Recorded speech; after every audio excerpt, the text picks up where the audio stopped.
Alright, so this is the new SVS PB-1000 Pro. I'm going to be going over the top 7 changes, as well as some things I think you should know before you consider buying this particular sub. Now before I get started, please like and subscribe. I really appreciate it. It makes all the difference in the world.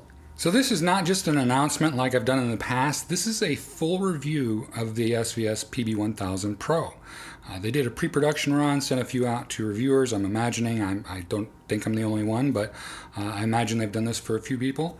But for me personally, this is nostalgic because the first SVS product I ever heard were the original PB-1000s. And I really like this particular price point when it comes to subwoofers because not everybody can afford $5,000 in bass, right? Like that's just way beyond attainable. But when you talk about a subwoofer that's $599, it's a little more attainable. And if you do duals, it's $100 off. So for me personally, what I do is a little frustrating because I get a lot of comments like, oh, who can afford a $1,400 subwoofer, or who can afford a $2,000 subwoofer? And I hear you. It's definitely a big deal. So for me, going back to these is a really nice thing. It's full circle. It's nice to have heard all the expensive stuff, go back to the least expensive, and see what I think. And it's kind of surprising. Also, the originals are the first matched dual subwoofers I've ever heard, and that was really my aha moment because after I sent those back and went back to a single sub, I'm like, whoa, this is wrong. So, and I'll go into that later in the video, but and I'll also have affiliate links down in the description below. And you know, I've heard every available ported SVS subwoofer, including the previous generation, so the PB-1000 original, the PB-2000 original, things like that. And so at the end of the video, I'll sum it up for you, and I'm going to offer an awesome tip that really will make a big difference for these subs in particular, but also some others. So these are the top 7 differences that I think you should know about. Number 7, obviously, right off the bat, everybody's going to notice it's a larger driver. I was unpacking these and I was expecting to see a 10-inch driver, and I unpacked them and I actually set them on top of the PB-3000s I had in here. And I'm like, wait, these look bigger. I pulled out the tape measure, sure enough, it's a 12-inch driver, so that's awesome. And I will say they did great getting a lot out of that 10-inch driver from the original PB-1000, but this 12-inch driver really makes a difference. Number 6 is more power and a much better amp. And it sounds like the power difference is bigger than 25 watts. The original was 300 watts RMS, these are 325. I don't really think that's quite accurate. I think it's kind of underrated a little bit, but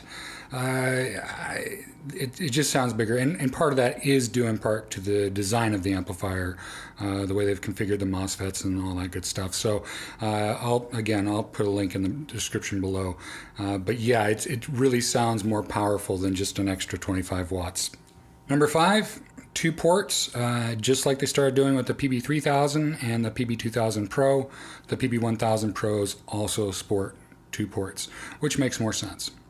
Number 4, these are deeper sounding.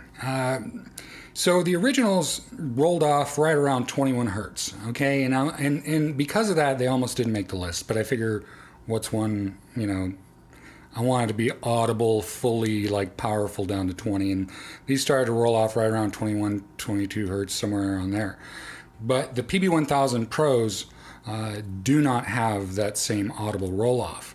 And so these are, they're as deep as you can hear, basically. You're not going to miss anything out on these. And so that's good. They're a deeper sounding sub, and there's nothing missing, like there was with the original PB-1000. The original was just missing that little extra bit. Still amazingly deep, but just that little extra bit of depth was missing. That was my main critique of it. Number 3, these are perfect music-only subs. Now, dual PB-1000 Pros are all you really need for music-only systems. Now, if you're going to use theater, if you're going to watch movies and stuff, going up to something like a PB-2000 Pro makes more sense. And it does help having a little more wattage with music, but it's really just not an outstanding difference like it is with movies. So if you're just into music and you're just into 2-channel, I think a pair of PB-1000 Pros are awesome for a lot of reasons that I'll go into a little bit later in the video. And number 2, the ability to shape the response curve. This is a big deal to me. So music-only systems, 2-channel, can be shaped using the app. Okay, so the response curve of the subwoofers can be adjusted, right?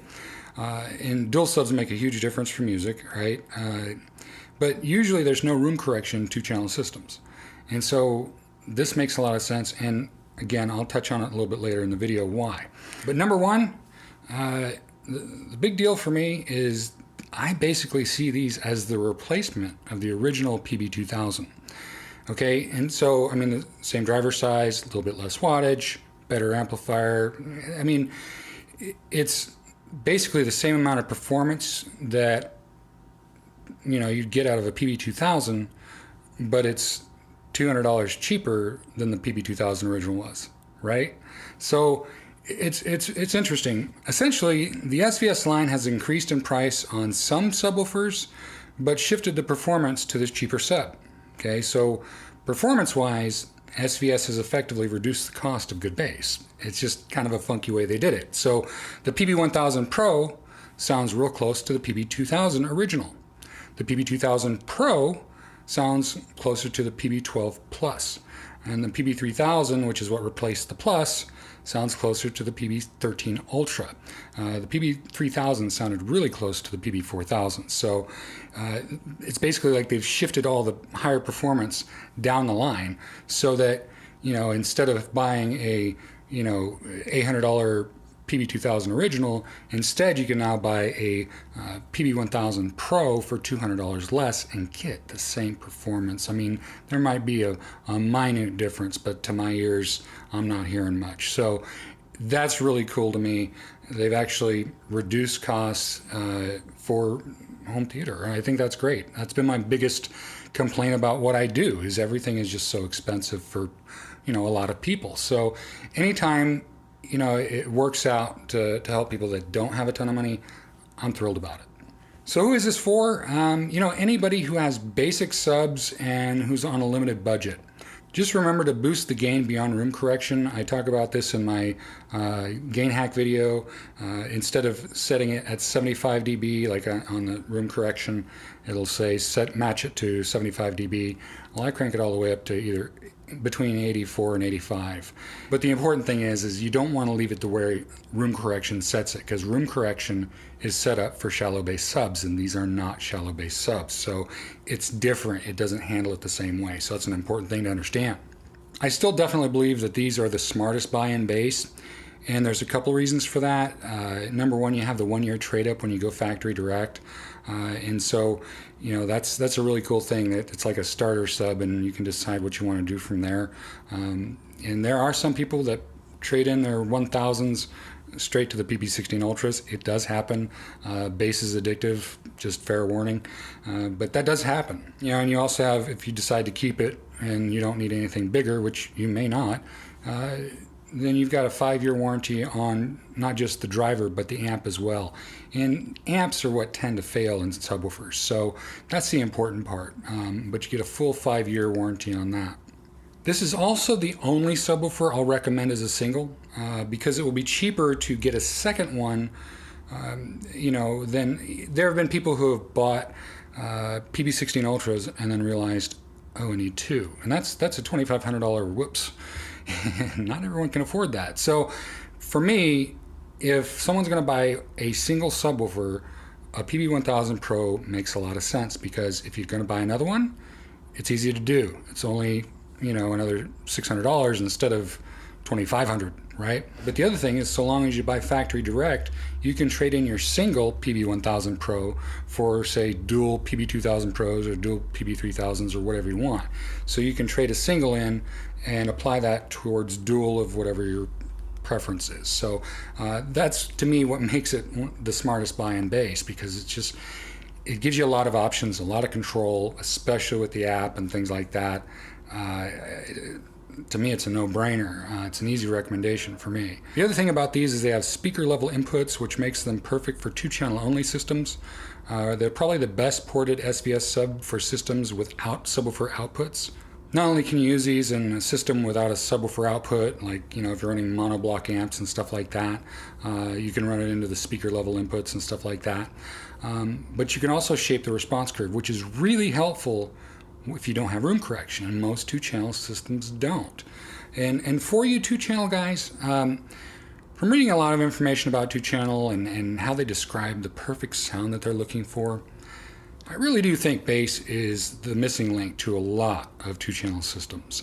To me, music is 75, maybe even 80% of my listening now, and it's what's most important to me. So when you don't have deep bass, the music sounds anemic, and you don't want to go and spend $100,000 on a setup and still have it sound anemic, right? So to me, these make a lot of sense. Bass is important. It matters. It brings the soul to your music. And so if you're really into just enjoying everything about music, I think bass is a very key thing. Subs like these are not going to sound bloated or overdone. That's really in how you set it up and making sure you're running dual subwoofers. It's really important. Music is what informs me mostly when it comes to subwoofers anyway. So that's why I want to kind of address the two-channel systems. But I know a lot of my viewers are more into home theater than music, and so what's the most important takeaway for you? Essentially, much like the PB-1000 original, this is a subwoofer that allows you to hear every little bit of audible low-frequency signal.